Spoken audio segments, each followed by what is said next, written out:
नमस्कार, आप देख रहे हैं एमपी तक और इस वक्त हम हैं मध्य प्रदेश के हरदा जिले में, जहां वीर तेजाजी चौक पर युवाओं के साथ हम बात करेंगे मुख्यमंत्री कमाओ सीखो योजना पर कि युवा क्या सोचते हैं। आज इस योजना की घोषणा की है मुख्यमंत्री शिवराज सिंह ने, तो हम युवाओं से जानेंगे कि वो इस योजना को लेकर क्या सोचते हैं। सबसे पहले हम जो है कांग्रेस से जुड़े संगठन के लोगों से हम बात करेंगे कि वो इस योजना को लेकर क्या कहते हैं।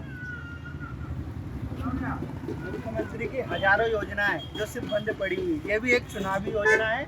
ये सिर्फ वोट की राजनीति के लिए योजना है। इससे एक भी युवाओं को कोई लाभ नहीं मिलेगा। जो पहले भी इन्होंने बहुत सारी योजनाएं निकाली थी, जो लोन की योजना है, उसमें इतने डॉक्यूमेंट्स मांगते हैं कि आज तक एक भी युवाओं को लोन तक नहीं मिला है।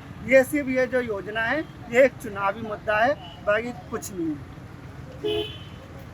मुख्यमंत्री जी को हमेशा चुनाव के टाइम में क्यों युवाओं की याद आती है। इससे पहले वो पूर्व में 15 सरकार की सरकार चलाए, फिर युवाओं को अब क्यों ध्यान आ रहा है। कहीं ना कहीं ये चुनावी मुद्दा है और इस सरकार युवा मध्य प्रदेश का युवा मन बना चुका है। इस बार सरकार निश्चित तौर पर बदलेगी। ये कांग्रेस के से जुड़े संगठन के लोगों का कहना है कि मुख्यमंत्री को जो है युवाओं की याद तब आती है जब चुनाव आते हैं। आप क्या सोचते हैं इस बारे में? देखिए, बहुत सिंपल सी बात है। बीजेपी कांग्रेस को छोड़ के भी कहानी ये है कि अभी भाई बोल रहे थे 15 साल, तो 15 साल में आदमी ग्रेजुएट हो जाता है, 12th कर लेता है।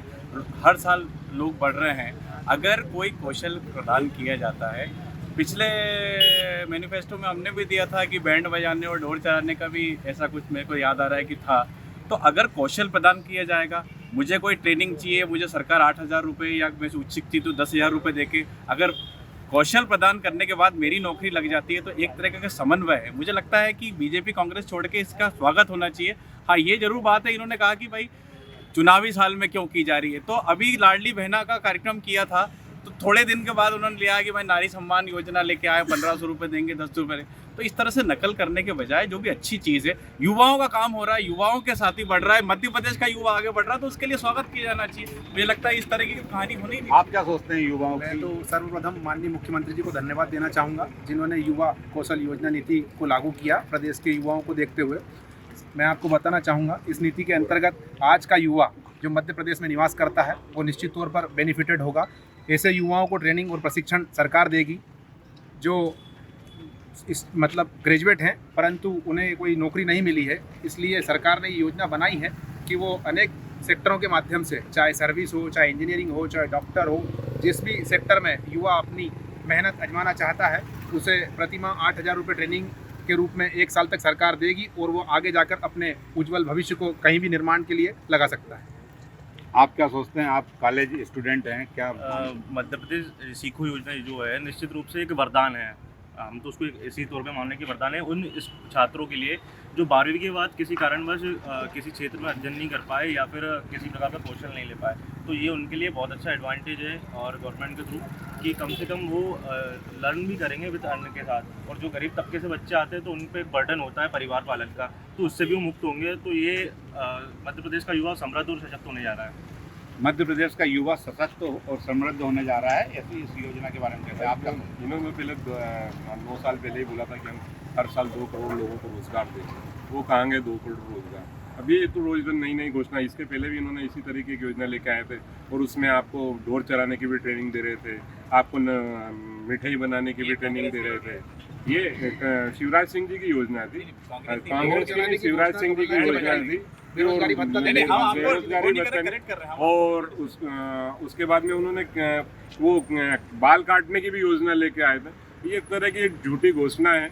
2 करोड़ रोजगार की तो बात नहीं कर रहे आप, मुख्यमंत्री कौशल और ये पता नहीं कौन कौन सी झूठी घोषणा है। ये सिर्फ चुनावी स्वरूप है मुख्यमंत्री जी के, जो कभी पूरे नहीं होने वाले। उनको पता है कि मेरा जाना तय है, तो जाते जाते कुछ मैं इस तरह की और बातें करते जाऊँ, बस यही। उसके अलावा कुछ नहीं। मुख्यमंत्री जी की योजना को क्या कहेंगे आप? कहीं न कहीं इस योजना के माध्यम से प्रदेश के युवा अपने आप को स्वाभिमानी महसूस कर रहे हैं। केवल और केवल हम उनको बेरोजगार की दृष्टि से नहीं देख सकते। जब तक हम उन युवाओं के हाथ में कौशल नहीं देंगे, जब तक हम सरकार के माध्यम से सिखाने का प्रयास नहीं करेंगे, मेरा मानना है कि पूरे देश में केवल और केवल मध्य प्रदेश सरकार है जो युवाओं की ओर सोचती है, जो युवाओं के विकास विश्वास के लिए सोचती है, जो स्वर्णिम मध्य प्रदेश का सपना माननीय मुख्यमंत्री जी ने देखा है। कहीं न कहीं इस योजना के माध्यम से हम युवा उस लक्ष्य तक पहुंचने में मदद करेंगे। युवा अपने लक्ष्य तक पहुंचेंगे इस योजना के माध्यम से। आज का युवा, मध्य प्रदेश का युवा अपने आप को ठगा हुआ महसूस कर रहा है। जिस प्रकार से मोदी जी ने 2 करोड़ का वादा किए थे, 2 करोड़ के रोजगार तो मिला ही नहीं, साथ ही साथ जो युवाओं के नौकरियां थी वो रोजगार छीनते जा रहे हैं। और विकास हुआ है तो मध्य प्रदेश में भाजपा के नेताओं का हुआ, भाजपा के नेताओं के बच्चों का हुआ। दूसरे के बच्चों को ये चौकीदार बनाते हैं, अपने बच्चों को विदेश पढ़ने के लिए भेजते हैं। मुख्यमंत्री कमाओ सीखो योजना कैसी योजना है? मुख्यमंत्री ने इसमें युवाओं को काम सीखने के दौरान स्थायी फंड देने की घोषणा की है। अच्छी बात है, जो भी कह रहे हैं उन्हें अच्छी बात कर रहा हूँ। मैं तो ये चाह रहा हूँ कि जो बीजेपी जिस गति से विकास करती है, उनके नेताओं का जो विकास, वो वाला फंडा बता दें। युवाओं को वो फंडा चाहिए है कि जिसमें उनका पेट्रोल पंप खुल जाए फटाफट, उनके वेयर हाउस बन जाए, वो बड़ा आदमी जल्दी बने। इसमें क्या वो तो बंधुआ मजदूर बनाएंगे। और अभी तो ये मान के चलो ये जुमले दे रहे हैं और वो खुद भी पेंशन भोगी होने वाले हैं। भाजपा के सारे नेता 2023 में पेंशन भोगी हो जाएंगे। इसलिए युवाओं को नहीं भटकाएं, क्योंकि वो फंडा देंगे नहीं। 20 साल में आपने फंडा नहीं दे पाया अपना कि भैया आप किस गति से और कैसा क्या काम करते हैं। आपके होटल बन जाती है, आपकी पेट्रोल पंप खुल जाती है, आपके आमदनी 500 करोड़ की हो जाती है। तो ये जो चाहिए युवाओं को, ये वाला मंत्र दें शिवराज। युवाओं को ऐसा फंडा चाहिए। एक बात तो मैं इनको बताता हूँ कि इन्होंने एक बात तो स्वीकार करी कि जो विकास की बात करता है वही विकास करता है। तो भाजपा विकास तो करती है, ये बात तो इन्होंने भी स्वीकार ली है इनके माध्यम से। और सरकार सदैव सचेत है, सदैव युवाओं को सशक्त करने के लिए बिल्कुल प्रयास कर रही है, क्योंकि हमारे पर सरकार के पास एम है, विजन है और नीति है। इसीलिए वो युवा नीति बनाकर आज खड़ी हुई है। मैं तो सिर्फ इतना बात बोलना चाहता हूँ कि जो जितने भी कोर्सेज होते हैं, चाहे बीकॉम हो, बीबीए हो, मैं खुद एक एमबीए किया हुआ है, जब तक आप प्रैक्टिकल नॉलेज नहीं लेते हो, जो जिसको हम एक्स्ट्रा करिकुलर एक्टिविटीज़ बोलते हैं, बहुत सारे ऐसे बिजनेस अभी आ गए, जैसे वेडिंग प्लानर्स ही काम हो गया, कैटरिंग का एक बड़ा बिजनेस है, बहुत सारे ऐसे बिजनेस है जिसमें बच्चों को, नॉर्मल बच्चा जो अच्छा पढ़ने वाला है, जो व्यवस्थित बैकग्राउंड से है, वो भी नहीं ले पाता है। अगर जो छोटे बच्चे हैं, अगर 8,000 रुपये उनको स्टाइपेंड मिलेगा, यानी 12,896 लाख रुपए मिलने हैं, अगर किसी कोचिंग इंस्टीट्यूट में जाके मेहनत करेंगे और सेल्फ एम्प्लॉयड होंगे, तो ये एक स्वागत योग्य होना चाहिए। हो सकता है टाइमिंग के हिसाब से उनको लगता है कि भाई अभी अपने चुनाव आने वाले थे इसलिए चुनाव की बात की, लेकिन मैं सिर्फ एक सामान्य सी बात करना चाहता हूँ कि जो भी आदमी विकास की बात करता है, व्यवस्थित काम करता है, उसका स्वागत किया जाना चाहिए, बिना ये करके कि कांग्रेस का है, बीजेपी का है। और रही बात बीजेपी के जितने भी नेताओं ने किया है, अभी बहुत सारी बात वेयर हाउसिंग की हुई, तो आप, और अभी हरदा में इन्होंने बोला कि पेट्रोल पंप की, तो आप हरदा का ही निकाल कीजिए कितने पेट्रोल पंप बीजेपी के नेताओं के पास है और कितना सामान्य व्यक्ति के पास है। दूसरी बात हुई वेयर हाउसिंग की एक नीति निकली है पूरे, उसमें बहुत सारे लोगों ने वेयर हाउस बनाए, सिर्फ बीजेपी का। और बीजेपी का नेता भी काम करने के बाद मेहनत करता है। मैं बीजेपी का नेता हूँ तो मैं काम नहीं करूँगा, मैं मेहनत नहीं करूँगा। जो आदमी बीजेपी काम करता है, कल कांग्रेस की गवर्नमेंट आ जाएगी और ये लोग कोई काम करेंगे तो फिर ये सब भ्रष्टाचार करेंगे। तो ये सब बात बेमानी है। हम बात कर रहे हैं युवाओं की। 1 लाख रुपए मिलेंगे, 1.25 लाख रुपए मिलेंगे, युवा मेहनत करेगा, आगे बढ़ेगा, इसका स्वागत करना है। निश्चित रूप से भैया ने बहुत अच्छी बात बोली कि आप कितना भी एडजस्ट कर लो, लेकिन आपको प्रैक्टिकल नॉलेज अति आवश्यक है। तो ये हम बात करते हैं आत्मनिर्भर भारत की, तो ये एक मील का पत्थर साबित होने वाली है मध्य प्रदेश की योजना आत्मनिर्भर भारत के लिए, और प्रैक्टिकली नॉलेज अति आवश्यक है। बहुत अच्छी बात की भैया ने। आपने बेरोजगारी की बात की। बेरोजगारी में आज आपको मालूम है कि मध्य प्रदेश नंबर 1 है पूरे देश में। यहाँ आप ये दूसरे लोगों को रोजगार की तो बात कर रहे हैं, जिन्होंने MBA किया, IIT किया, MTech किया, BTech किया, उन लोगों को तो रोजगार दो।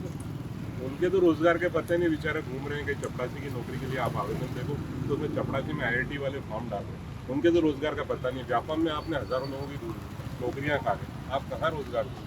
व्यापम जैसे महाघोटाले की तरह ही पैसा एक्ट में अभी आपकी चैनल के माध्यम से हमको पता चला था कि RSS और बीजेपी के लोगों को किस प्रकार बिना इंटरव्यू के नौकरी दी थी।